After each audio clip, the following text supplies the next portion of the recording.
ማህፀኔ ለዘላለም መዝጋት ነው? አውሬ ነህ። እሺ አውሬ መሰለ ማን እንደሆነ አልነገሩሽም እንዴ? ደደብነሽ ያልሽኝ ነው?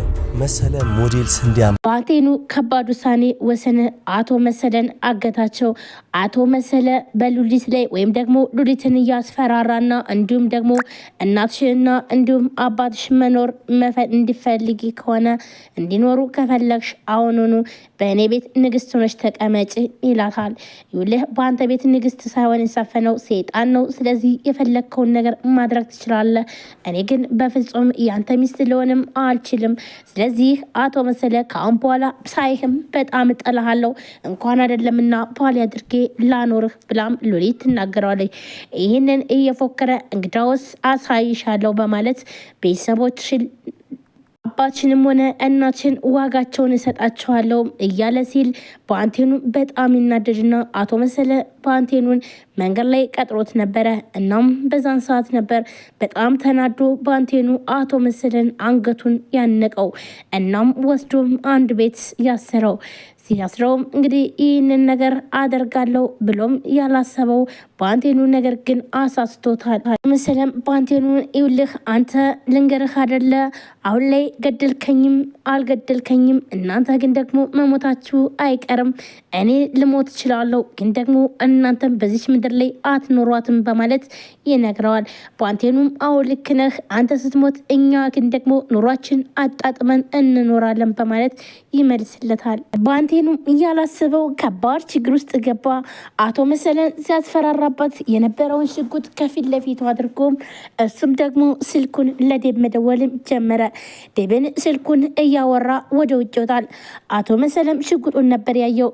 እናም በጣም ተናዶና እንዲሁም ደግሞ ከአሁን በኋላ ትሞታለህ እንገልሃለን እያለም ሲለው እንደነበረ እናም አሁን ላይ ግን እሱ ሲሄድለትኝ ያን ሽጉጥ ግን ደግሞ ቀረብ ብሎ አቶ መሰለ ይዝና በር ላይ ጠብቀዋል። ባንቴኑም ስልኩን አውርቶ ሲጨርስ ልክ ሲገባ ሽጉጡን ደቀነበት። ባንቴኑም እባክን አቶ መሰለ እንዳትሳሳት እያለ መለመንም ጀመረ። ባንቴኑ በጣም አጭበረበረውም ወይም ደግሞ ያላሰበው ከባድ ችግር ደረሰበት። አቶ መሰለን አስፈራራለውና እንዲሁም እጅ ውስጥ አስገባለው ሲል ነገር ግን ደግሞ እሱ የማይወጣበት ከባድ ችግር ውስጥ ገባ። ሮዛም ካሁን በኋላ በአደጋው ምክንያት አንቺ መውለድ አትችይም ሲላትም ራሷን ስታ ልትወርቅ ስትል ባንቴኑ እጣ ገባ ነበርና እሱም ደግሞ ይይዛታል። ዶክተሩን በደወለበት ሰዓት ሁሉን ነገር ነግሯትኝ እንዲሁም ካሁን በኋላ እሷም መውለድ እንደማትችልና ነገር ግን ደግሞ ምንም አይነት መፍትሄ እንደሌላት ሲነግራት ሮዛ ይህንን ነገር መስማት ለሷ በጣም ከባድ ነበረ። ቆይ ግን እንዴት እንደዚህ ይሆናል ዶክተር ብላም ስትጠይቀው አሁን እንግዲህ ሮዛ በጣም አዝናለው የመኪናው አደጋ በደረሰብሽ ሰዓት እንግዲህ ጉዳት ደርሶብሻል እናም ካሁን በኋላ መውለዳችም ይላታል። ሮዛም በጣም ትደነግጥና ያለችበትም ይጠፋታል። እንዲሁም አዙሯት ትወርቃለች። ባንቴኑም በጣም ተደነጋግጦ ሮዛን ያነሳታል። ባንቴኑም ግራ በመጋባት ቆይ ግን ምን ሆነሽ ነው? ምን ሰምተሽ ነው? ምንድነውስ እየሰማሽው ብሎ የሚነግራት ይጠይቃታል። ነገር ግን ደግሞ ሮዛ ይህን ነገር መናገር በፍጹም አልቻለችም። ምክንያቱም የሰማችው ዜና ለሷ ሀዘንና እንዲሁም ደግሞ ከባድ በህይወቷ ላይ በጣም ብዙ ችግር የሚፈጥርባት እንደሆነና እንዲሁም ደግሞ እሷ መውለድ ካልቻለች ከዴብ ጋር እንደማትኖር ስታስበው በጣም ነበር የጨነቃት። እናም ስለዚህ ይህንን ነገር መናገር አልቻለችም። ቴኑን ግራ በመጋባት ቆይ ግን ምንድነው የሆንሽውን ለምን ሳትነግሪኝም በማለት ሮዛን በተደጋጋሚም ይጠይቃታል። ግን ደግሞ ሮዛ እየተንቀጠቀጠች ባንቴኑ ጉዱኛለው በቃ አሁን በጣም ጉዱኛለው ትለዋለች። ባንቴኑም ደግሞ ቆይ ግን ለምንድነው ተረጋግተሽ የሆንሽውን ነገር ለምን አትናገሪም ብሎም ይላታል። አዎ ዶክተር እኮ ልጅ እንደማልወልድ ነገረኝ እናም ካሁን በኋላ ልጅ መውለድ አልችልም ብላም ለባንቴኑ ትነግረዋለች። ሮዛም ስቅስቅ ብላ እያለቀሰች ቆይ ግን ምንድነው ይህ ደግሞ እውነትሽን ነው ብሎም ባንቴኑ ግራ በመጋባት ይጠይቃታል። አዎ ካሁን በኋላ ማጸንሽ ልጅ የሚባል ነገር መሸከም አይችልም ብሎ አለኝ ዶክተሩ ብላ ስቅስቅ ብላ ታለቅሳለች።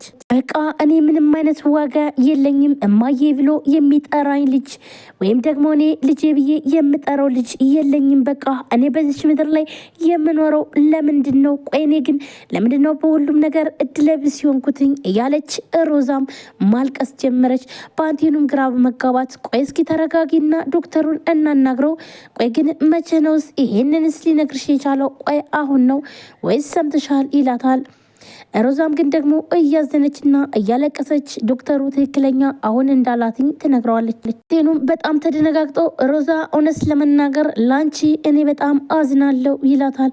ቆይ ግን ፈጣሪ አምላኬ ወይ ምን አድርጌ ነው ይሄ ሁሉ ነገር አሁን? እሺ በቃ እኔ ቆይ ግን ለምንድነው የሰው መጠቋቋሚያ ልሆን ወይ በማለት ሮዛም በጣም ልቧ ተሰብሮም እያለቀሰች ለባንቴኑ ትነግረዋለች። ባንቴኑ ምንም አይነት እንኳን ቃላት ሊያጽናናሽ ባይችልም ግን አይዞሽ በቃ ሮዛ እባክሽን ተረጋጊ፣ ወደ ራስሽ ተመለሽ በማለት ያጽናናታል። ባንቴኑም እባክሽን ይውልሽ ሮዛ ሁሉም ነገር ፈጣሪ ያለው ነው። የኛ ስራ ደግሞ ፈጣሪ እስከሚሰጠን ወይም ደግሞ እስከሚያስተካክል ድረስ መጠበቅ ነው ያለብን።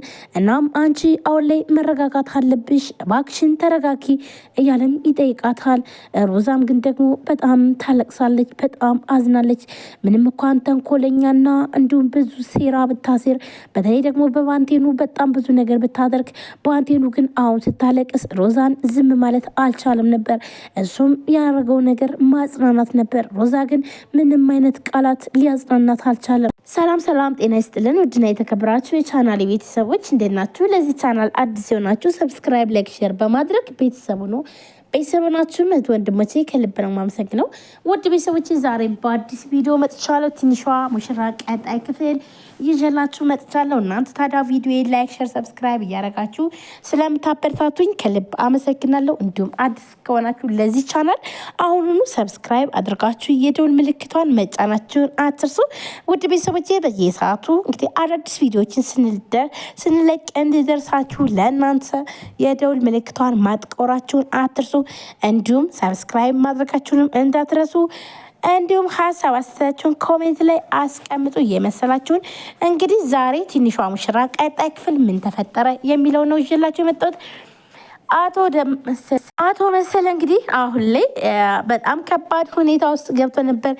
ነገር ግን ደግሞ ባንቴኑ ተሸውዷል። ምክንያቱም ባንቴኑ አቶ መሰለን አግቶ ወይም ደግሞ በሽጉጥ እያስፈራራና ካሁን በኋላ እገልሃለሁ ምንም ነገር ማምጣት አትችልም እያለም ሲያስፈራራው እንደነበርና ይኸውልህ አንተ የፈለግከውን ነገር ማድረግ ትችላለህ፣ ግን ደግሞ እኔ ብሞትም እናንተ ግን ደግሞ መሞታችሁ አይቀርም እያለ አቶ መሰለም ሲያስፈራራው፣ ነገር ግን ደግሞ ለዳዊት ስልክ ደውሎ ለመናገር ሲል እናም አንተም ከሞትክ እኛም ብንሞትም ግን ደግሞ መጀመሪያ አንተን የምትሞተው እያለ ባንቴኑ ሽጉጡን ይዞ ሲያስፈራረው ቆይቶም እሱም ደግሞ ሽጉጡን ጠረጴዛ ላይ አድርጎ ስልክ እያወራ ይወጣል። አቶ መሰለም እንግዲህ ስልኩን ሲያወራለት እና እንዲሁም ደግሞ ሽጉጡን ፊት ለፊቱ ላይ ጥሎለት ሲሄድ እሱም ደግሞ የፈለገው ሽጉጡን ማንሳት ነበረ። ዴብም እንግዲህ ስልኩን አውርቶ ወይም ደግሞ ባንቴኑን አውርቶ ስልኩን ከዘጋውን በኋላ ባንቴኑ ወደ አቶ መሰለ ጋር ይመጣል። አቶ መሰለም እንግዲህ ያን ሽጉጥ ፊት ለፊቱ ያስቀመጠለትን እንግዲህ ፊቱ ላይ ይደቅንበታል። ባንቴኑን በጣም ይደነግጥና አቶ መሰለን እንዳትሳሳት እባክህን ተው እያለም ሲለምነው አይተናል። እንግዲህ ባንቴኑ በጣም ተሸውዷል። ምክንያቱም ደግሞ ሽጉጡን ፊት ለፊት ነው አስቀምጦለት የሄደ። ባንቴኑ ምን ይገጥመዋል የሚለውም